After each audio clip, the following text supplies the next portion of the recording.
I sat at the kitchen table, quietly watching as Martha slowly twirled the last drops of wine in her glass. She wouldn't meet my eyes, and her fingers lightly tapped against the glass stem in a rhythm that made everything feel off. Something about the moment felt wrong. After a long silence that weighed heavily between us, I finally broke it. "Are you really sure about going?" I asked, my voice barely above a whisper. She sighed, a soft exhale that sounded tired before the conversation even began. "It's just a group from college. He invited us all. It's not a big thing, Micah." She only used my full name like that when she wanted to sound composed and reasonable, to turn the conversation around and make it seem like I was the one being irrational. I could already feel the start of an argument bubbling up, but I chose not to let it surface. "You haven't seen him in a long time," I said instead, working to keep my tone neutral. "Exactly. That's why it doesn't matter." She finally met my eyes, her hazel gaze steady but unreadable. "It's just a party. One night." To her, that was all it was, one evening, nothing more. I dragged a hand over my face, trying to decide if this was really worth pushing. If I said too much, she'd accuse me of trying to control her. But if I said nothing, I'd be left alone, knowing where she was and who she was with. "It just seems strange," I said cautiously. "You haven't brought him up in years, and now suddenly you're going to his place?" Her jaw tensed, only briefly, before she composed herself again. I didn't realize I needed approval to see people from my past. That comment hit hard. "That's not what I began," but she was already heading down the hallway toward the bedroom. On the bed was a dress she had clearly chosen well in advance, long before I even knew about the event. Once she disappeared from view, I released a deep breath and glanced down at my dinner. The half-finished plate in front of me had lost all appeal.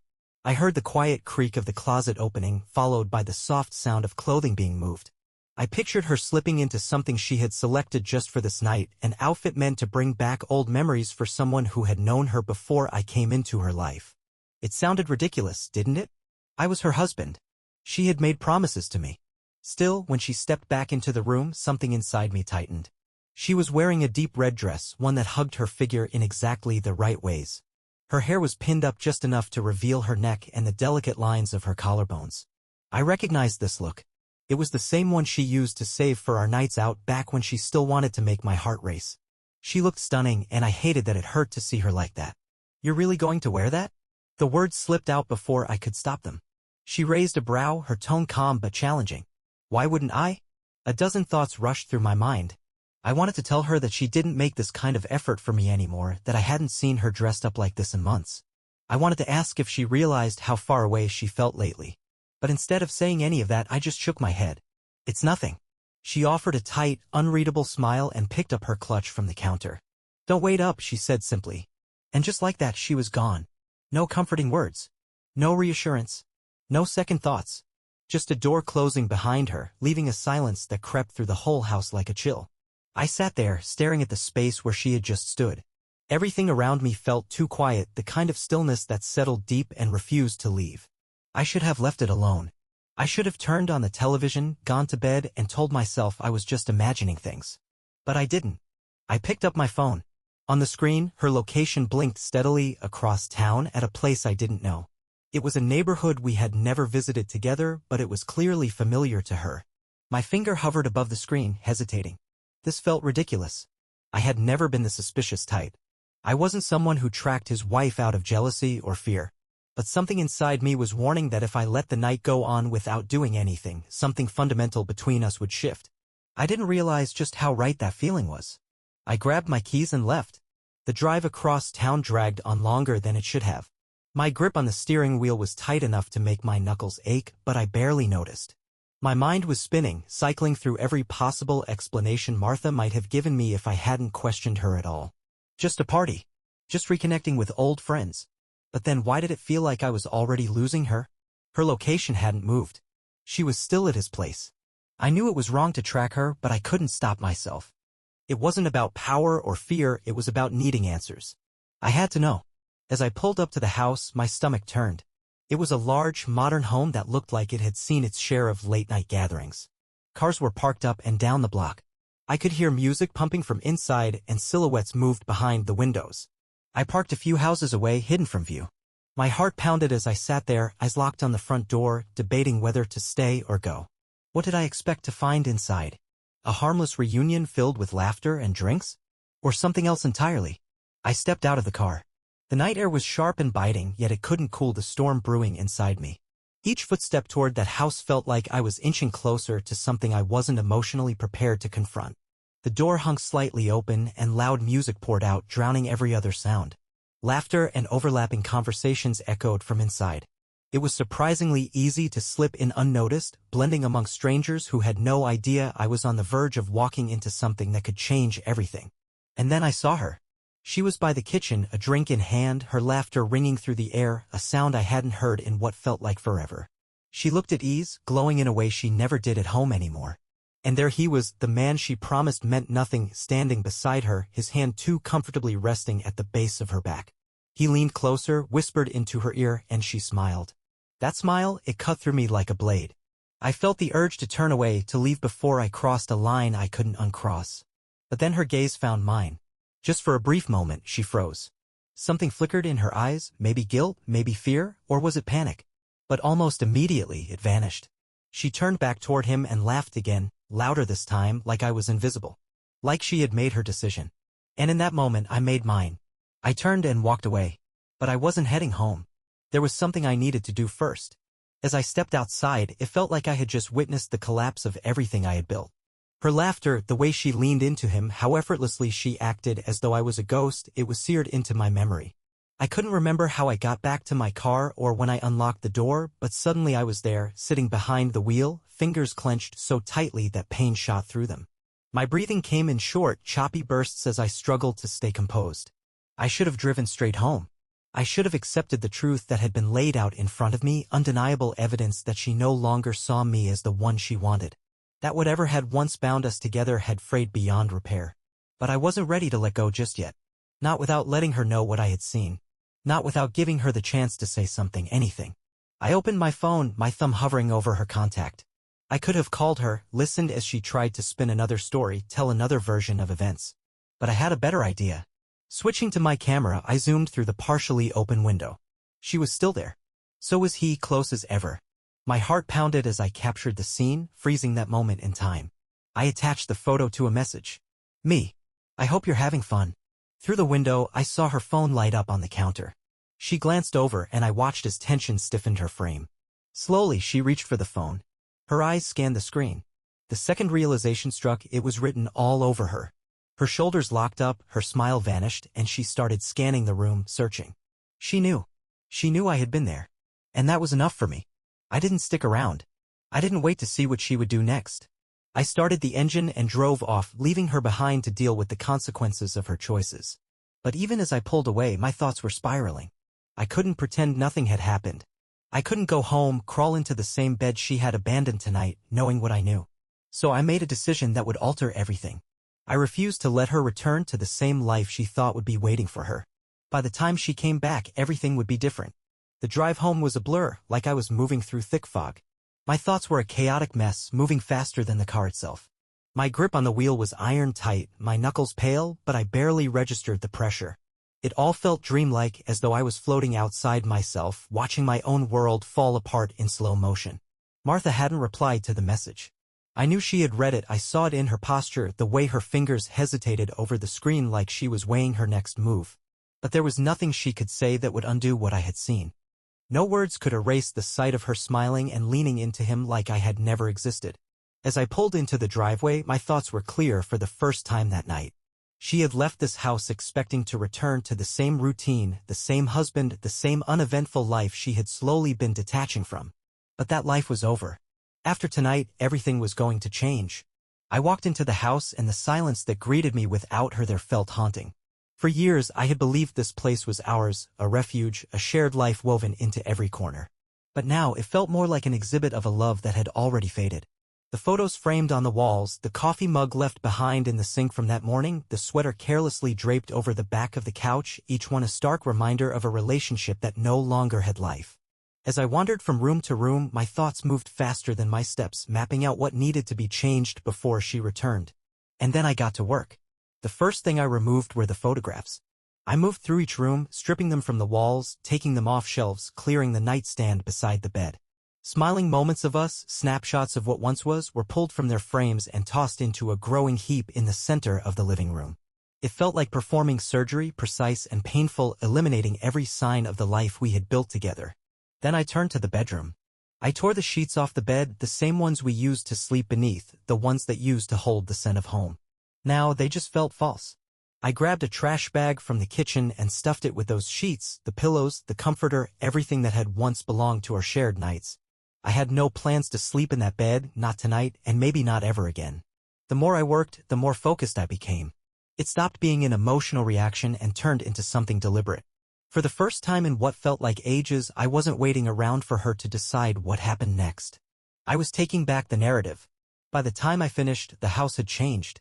It didn't feel hollow, it felt cleaner, like a weight had been lifted, like I had purged the air of something poisonous. I sat down and waited. Minutes dragged by. Then hours. I checked the clock, midnight passed, then 1. Finally, at 1:37 in the morning, I heard a vehicle pull into the driveway. My heart thundered as I remained still, listening for the soft pop of the car door, the tentative steps making their way to the house. She had come back. The front door creaked open slowly, as if she already sensed the shift in the atmosphere. Her heels tapped lightly on the floor as she stepped inside. And then she saw everything. The bare walls. The pile of photographs. The unmade bed. And me, calm, composed, waiting. Her eyes widened. The color drained from her face as she took in the scene. "Micah," she whispered, her voice barely audible. I didn't answer. I simply watched her, bracing myself for the excuses I expected her to throw at me. But this time, none came. She just stood there, absorbing the mess we had become, the truth hitting her all at once. Whatever she believed she was coming home to no longer existed. It was already gone. Just like we were. A heavy silence settled between us, so thick it was almost unbearable. The only sound in the room was the quiet ticking of the wall clock, counting down the moments of this new reality she was forced to face. Her eyes darted from the dismantled photos to the bare walls and finally landed on the bed we had once shared. Her breaths grew shallow, chest rising and falling in uneven waves as she struggled to comprehend what had unfolded in her absence.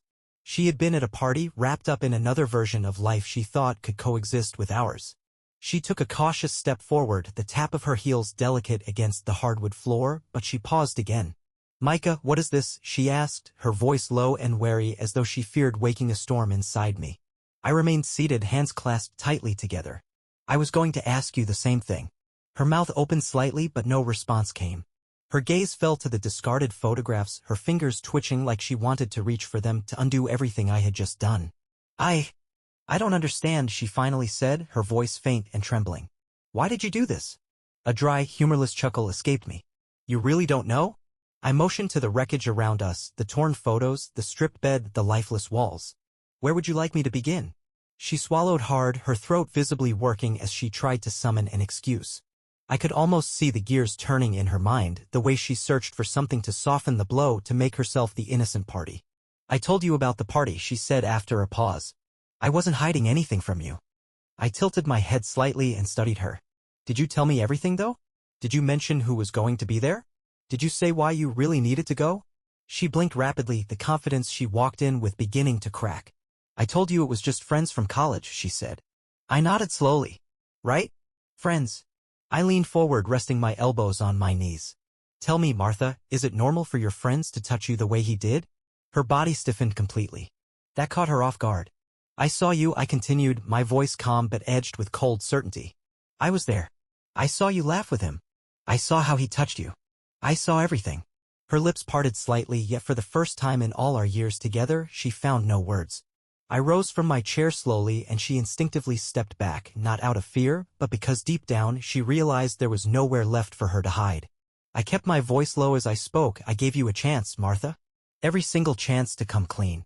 Instead, you left me sitting here alone, waiting, while you slipped into a fantasy life where I didn't exist." She shook her head quickly, her hair cascading over her shoulders. "Micah, it wasn't like that, I promise. We were just catching up, that's all." "Wearing that outfit?" I interrupted, my tone sharper than I intended. "For just a friend? Laughing like I was never a part of your world." Her face shifted, her gaze darting away. That tiny moment of hesitation told me everything I needed to know. With a heavy breath, I stepped back, my head slowly shaking. "You didn't just attend a party, Martha. You made a decision. And now you'll have to deal with what comes from it." Panic flickered in her eyes as she lifted her head. Micah, wait, but I was already moving, making my way toward the bedroom where my suitcase, packed earlier while she was gone, waited. I paused briefly in the doorway, taking one last look at her. She stood completely still, caught in the reality she thought she could outrun. You walked out that door thinking nothing would be different, I murmured. Like you could have your night of fun and return to the same life as if nothing had changed. I gripped the suitcase handle tighter, my voice firm. But you were wrong. And then I stepped outside. The chill of the night air struck me like a sudden jolt, harsh and unwelcoming. I paused under the porch light, breath visible in the frosty air, suitcase in hand, feeling heavier than it should have. Behind me, the front door creaked open. Her voice, shaky and thin, broke the quiet. Micah, please. Don't do this. Martha called, desperation lacing every word. But I kept walking. I didn't turn around. I moved straight to my car, every heartbeat pounding loudly in my ears, drowning out everything else. Where are you going? She asked urgently, her footsteps echoing on the pavement as she hurried after me. Please, just talk to me. I opened the trunk, tossed in the suitcase, and then faced her. She had followed me, stopping only a few feet away. Her arms wrapped tightly around herself as though she had only just realized how cold it really was. The makeup she had so carefully applied earlier was now smeared, her lipstick faint and worn. The confident woman who had once walked out that door had vanished. What stood before me now was someone afraid, not of me, but of the reality closing in on her. Where am I going? I echoed, my voice eerily calm. That's a good question, Martha. I'm not sure yet, but I know I can't stay here. Her mouth opened again, and for the first time, genuine panic flashed in her expression. You can't be serious. Micah, this is our home. You can't just leave. A bitter, breathless laugh escaped me as I shook my head. That's rich. I spent the whole evening in that home, alone, while you were with him. Pretending I didn't matter. If anyone walked away from this, it was you. She recoiled slightly, her expression shifting to something more fragile. Shame flickered across her face. For a brief moment, I hoped she'd push back, give me some ridiculous excuse so I could finally release all the anger I'd been holding in. But she didn't. There was no excuse left. I rubbed a hand across my face and let out a sigh. What did you honestly think would happen? That you could show up at your ex's place, let him touch you, laugh with him like I was never in the picture, and then just return home and slide into bed next to me like nothing had happened? Tears welled in her eyes. For a heartbeat, she looked incredibly small. She started, but I didn't let her finish. Don't lie to me. Not now. My voice was low, firm. Her mouth trembled. She didn't argue anymore. She just stood there, speechless, overwhelmed by the weight of everything left unspoken. I should have felt like I'd won, like I'd finally pulled the truth from her silence. But all I felt was drained. I don't know where I'm going, I admitted, my voice softening. But I know I need to be far from this. Far from you. Her face collapsed in sorrow, and for a second I thought she might sink to her knees right there in the driveway. Micah, please. I looked at her for a long while, trying to remember the woman I had once married. The woman I had once trusted with my whole heart. But that version of her no longer existed. So I climbed into my car and started to drive. I didn't have a destination in mind. It didn't matter. I only knew that whatever lay ahead had to be better than what I was leaving behind.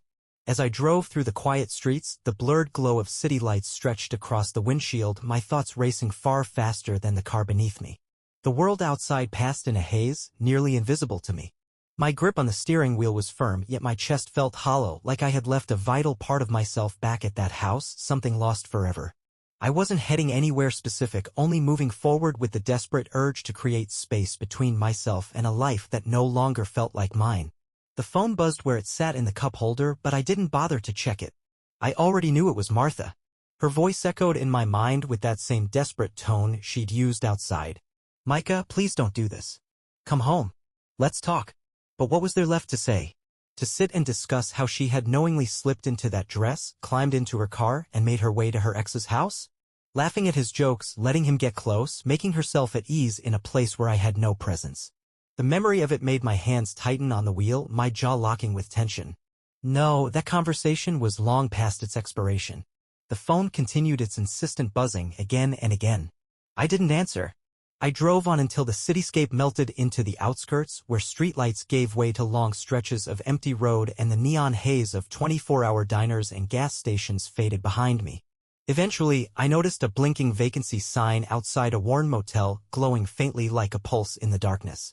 Without really thinking, I turned in. The lot was mostly empty, a few scattered cars suggesting others had also sought refuge here for the night. The building was unremarkable, just another roadside stop that had probably witnessed its share of weary travelers and broken stories. I walked in, kept my gaze low as I booked a room, and made my way through a dim hallway until I reached my door. The moment I stepped inside, the weight of the night came crashing down. I let my suitcase fall just past the threshold and dropped onto the bed, eyes fixed on the ceiling above. The air carried a stale scent of old carpet and artificial freshness, but none of it mattered.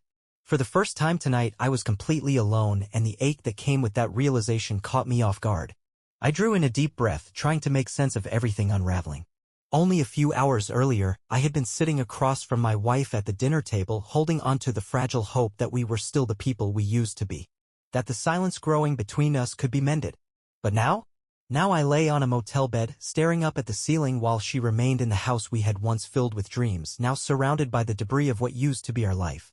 A sense of relief should have washed over me. I should have felt some kind of triumph for finally walking away instead of sitting at home, waiting for her to return and pretend nothing had changed. But all I could feel was the devastating loss pressing down on my chest. When the phone buzzed again, I finally allowed myself to look. 10 missed calls. 6 messages. I hesitated for a long moment before unlocking the screen. Her messages popped up one after the other. Micah, please pick up. Micah, I'm sorry. I just want to talk. Micah, come home. We can fix this. Micah, I don't want to lose you. I read the words slowly, my fingers hovering above the keyboard. I could reply. I could send her every word that had been building up inside me. Tell her what I really thought of her apologies and all her explanations. I could go back and demand honesty, force her to admit what I had already seen. But deep down, I knew nothing she said would make any difference. Her actions had made her position clear. And now I had made mine. I turned the phone off, shifted onto my side, and let the silence close in around me. The morning arrived far too quickly. I woke with a dull pressure behind my eyes, the kind that settles in after a night of restless thoughts and too little sleep. The curtains in the motel room barely held back the pale gray morning light. For a while, I just lay there, watching the ceiling as the weight of reality crept back into my chest. The phone vibrated once more. I didn't need to check to know who it was. I exhaled slowly, reaching for it, pausing before unlocking the screen again. 17 missed calls. 12 new messages. Martha. I scrolled through them, my heartbeat steady but distant. Micah, I don't understand why you're doing this. Micah, please at least tell me where you are. Micah, I'm scared. I feel sick. I just want to hear your voice. Micah, I made a mistake. Please don't do this. Let's talk. Micah, come home. I'll explain everything. That last one made my jaw tighten. Explain? There was nothing left that needed explaining. I had seen her in that house, frozen in place by guilt. Her face drained of color as the reality of what I had done sank in. That moment had revealed more than any words ever could. It was there in her eyes, in the way she looked away, in the hesitation before she could even begin to defend herself. I slowly pushed myself upright, rubbing a hand across my face, trying to figure out what my next step should be. Go back?